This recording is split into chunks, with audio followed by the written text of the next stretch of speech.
Wolf&Pooch, we're back. Took a little break for a minute, but back with another show.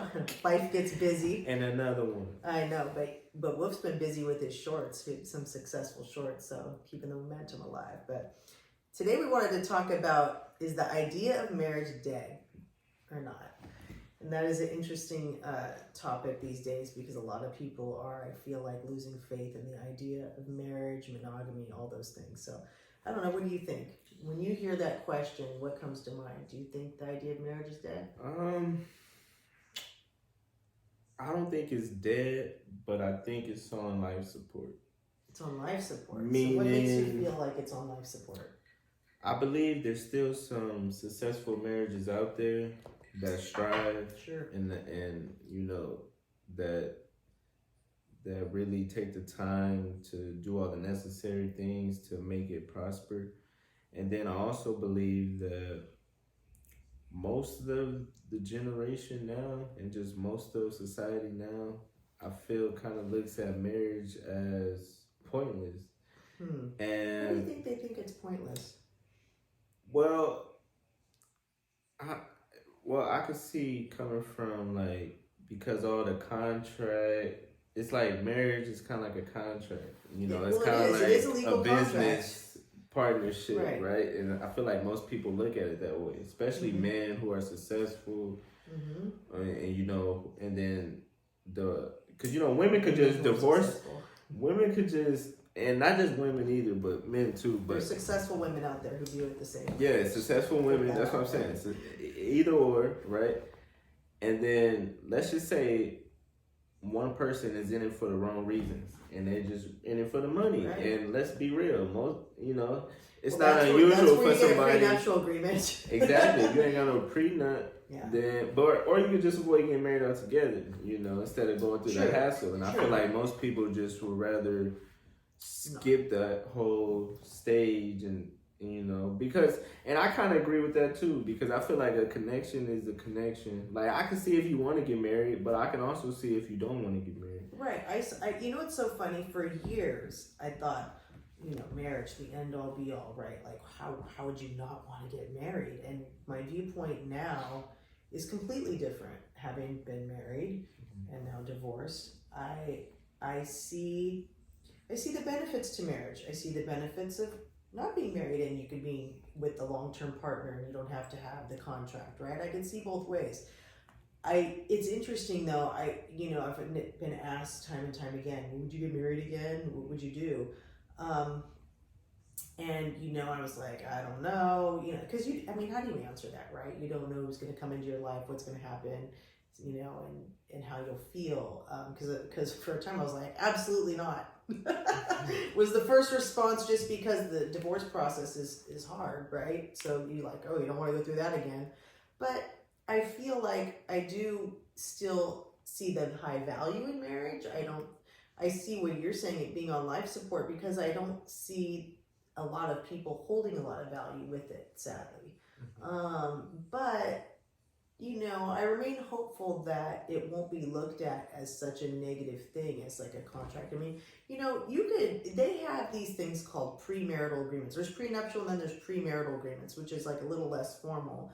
And, you know, if people are truly concerned about their assets or whatever it is, you just write up something, it's a legal document, and then you don't have to worry. And then it's like, that's kind of off your mind. Yeah. And you can kind of continue on. But again, I agree with you. I don't think it's necessary to have this legal binding contract of marriage to flourish with a partner. You know, but some people, it's really a prerequisite, and they're like, no, that's a deal breaker for them. And if their significant other doesn't want to get married, they're out, you know? Because here's the other side to it. People have open marriages.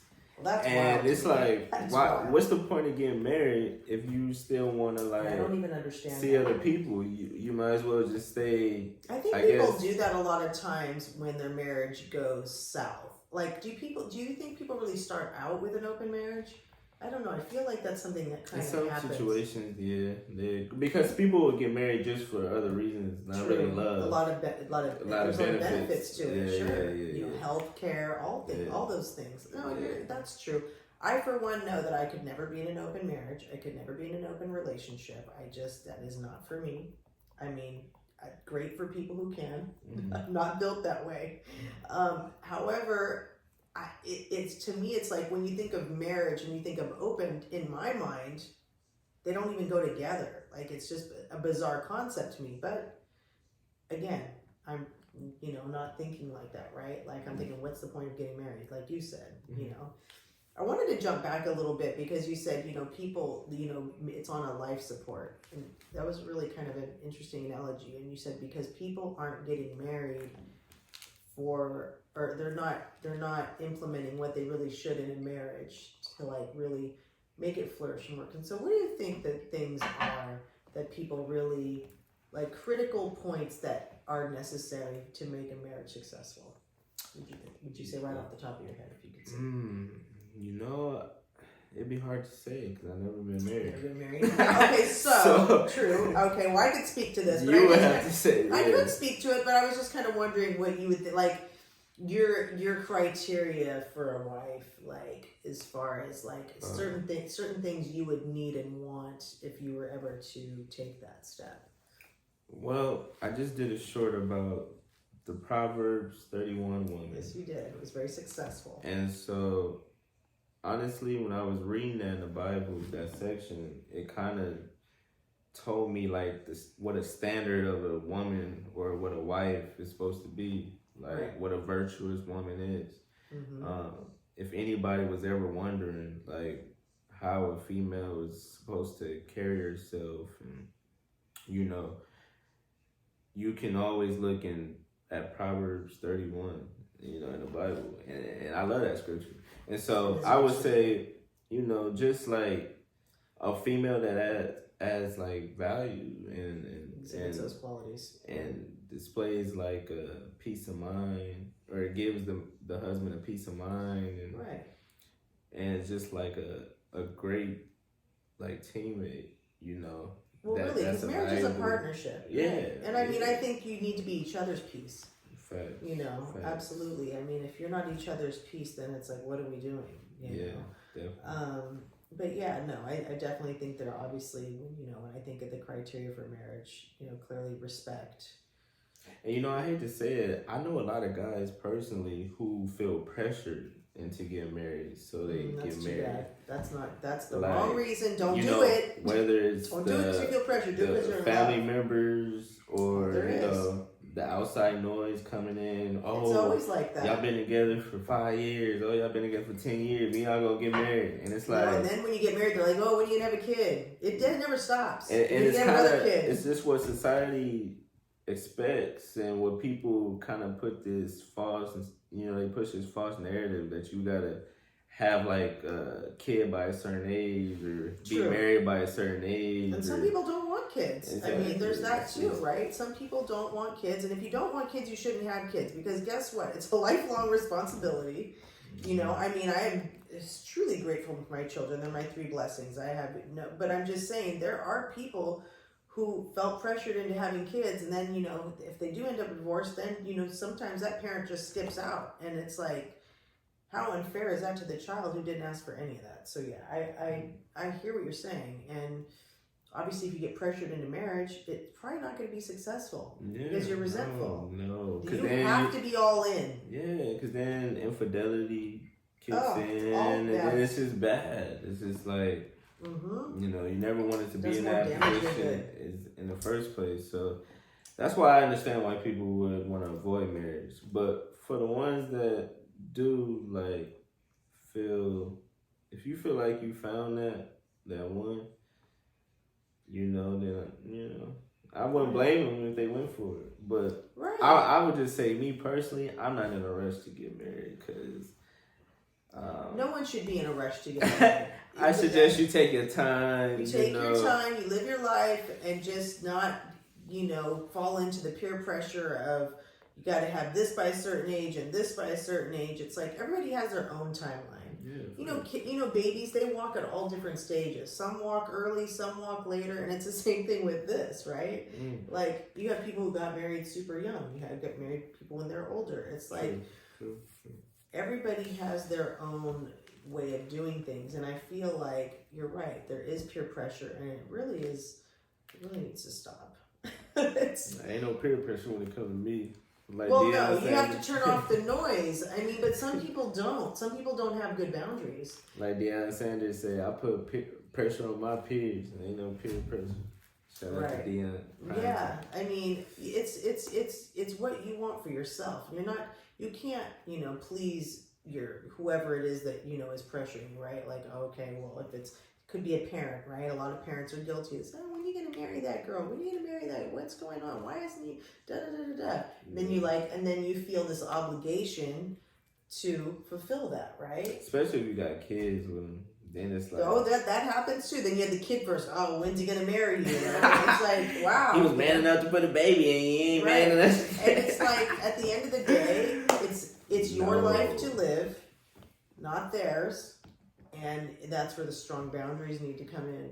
But some people, that's hard. That's really hard to do. And that would be my best advice, is just turn off the noise, live your life how you want to. Don't succumb to the peer pressure, because it really is. Marriage is something that should be taken very seriously. You don't just jump into that. So, there are the success stories of like the marriages that last for 30 years, 40 years. And what do you think are good ways to kind of keep that spark alive? Yeah, I'm so glad you asked that. We did a short about this, and it was really successful. We were shocked by it. We were like, wow, people really gravitated to this.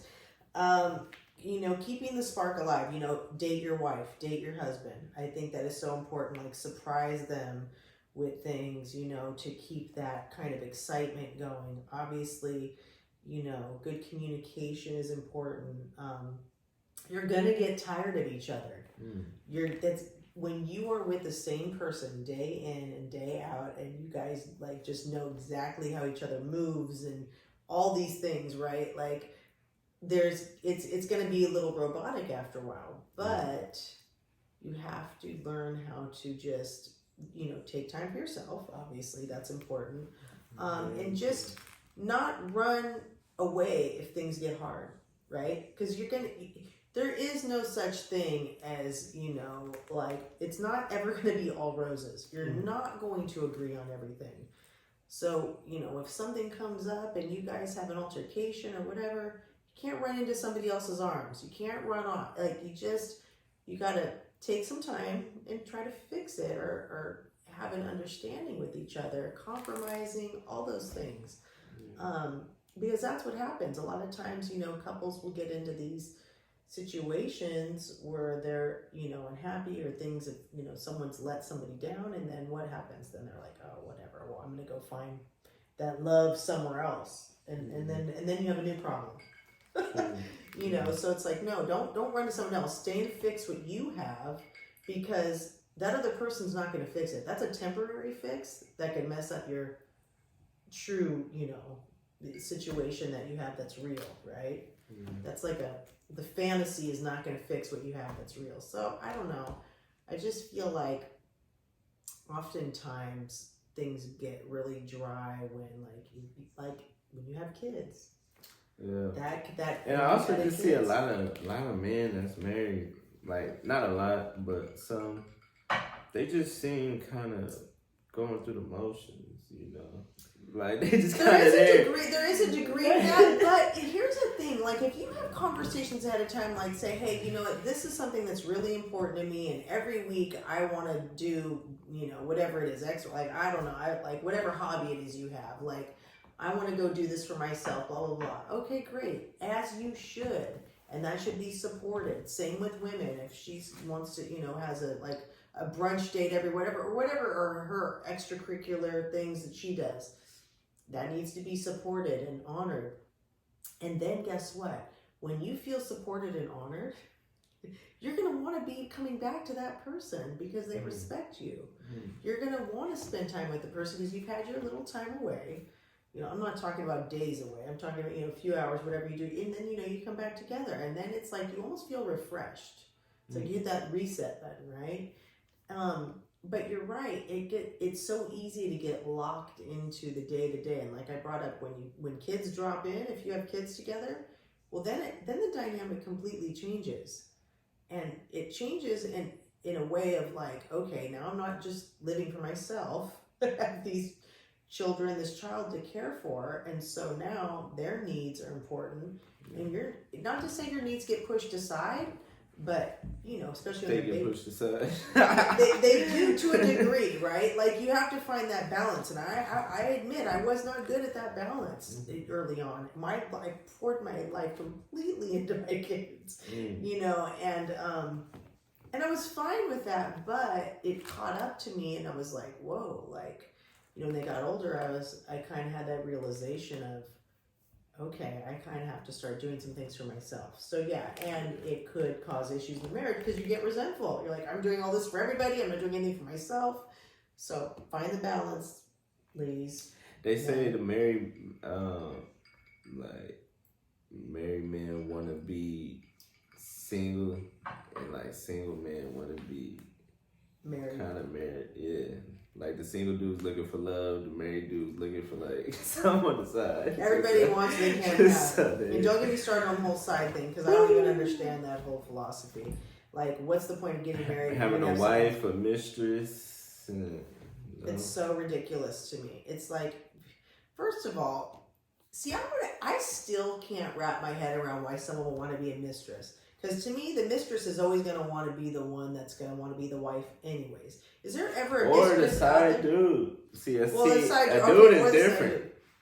Dudes wouldn't say nothing when it comes to like, if they was the side dude in the marriage and they was messing with the married one, most dudes wouldn't say nothing, Most dudes would enjoy it. They wouldn't mind. Like, maybe. There might be a select few that might. Yeah, you have your, ones that probably they might fall for it, you don't know. Yeah, I guess. But in general, dudes don't. No, women they'll be happy to catch the feelings, yeah. and then and they're like. So that's why women tend to get away with affairs longer when it comes to relationships and marriages. So? Yeah, I don't know the stats on that. I mean, because you think, like you said, like, what's the point of having an affair? Why don't you leave the person you're with and then go be with? Like, isn't it a lot of work to cover all that shit up in the first place? No, because a woman is like women like to compete. So a side chick will want to be the main chick. So she's more likely to reach out and snitch and say something like, "Oh, I've been messing around," but the dude. What is the reward in being some side chick? What is the reward? That's with no responsibility, I guess? I don't know. What's the reward in that? Because that's what I can't ever figure out. I can't understand it. To me, I'm like, you're kind of the lowest of the low if you're a side chick, because you're being used for just one purpose. And well, it depends. Don't have a whole lot of value. If the guy got money, then the reward is, these guys, they'll throw a little money on the side chick every night. I don't need to do all this and that. But if the guy don't got money, then who knows? Maybe I feel like most girls don't even know they're the side chick. I think a lot of they find out a little bit later. Like, damn, I was a side chick the whole time. That was sad. Well, that's a girl that's not playing very smart, because that's not a hard puzzle to figure out. Okay, that's pretty easy, and I feel like you don't feel too good about yourself if you're in second place. Yeah. No, think about it. Like, if you're gonna take that place and be but depending on the status of the guy, some girls would love to be in second place, just to be in a place. Why don't you? Here's the thing. Why don't you up your self-worth and be like, I can do this on my own? But see, that's where I go with it, and it's a moral, ethical thing to me. Like, yeah. I can't. But like they say, women wait at the finish line and pick the winner. They don't run a race with you. They say at the finish line. I'm in my own lane with that one, because that's what they say. I don't know. I just feel like there's really no winners in that situation, because there's always going to be hurt. There's always, somebody's just going to end up. I don't know. I just feel like if you need to go do that, because it really, think about all the effort it takes. You got to cover up stuff. You got to delete messages. You got to lie about where you're going to be. At the end of the day, what's the point in all that? Just go be with that person. But see, a lot of people are like, oh, but I really don't want to be with them all the time. And it's like, well, I don't know. You need to figure that out. Because that's a lot of effort. That's exhausting. It sounds exhausting just saying it out loud. So I don't know. That's why I'm like, what's the reward in that? What's the reward for men in having a side chick?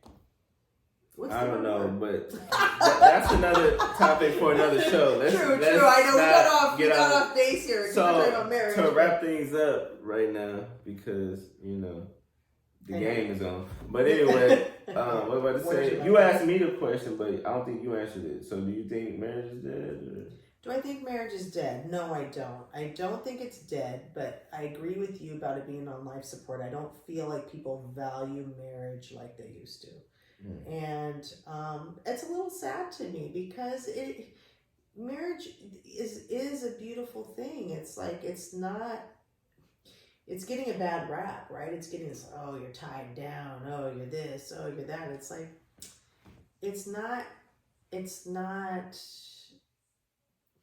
that bad if you find the right person, right? Like if you find that one who you're like, okay, this is my person, right? Then this is my person. This is my person. Oh, yeah. I know you hate when I say that.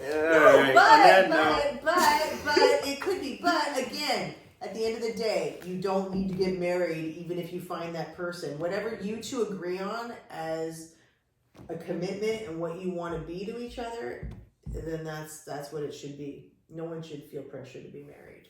And there you have it.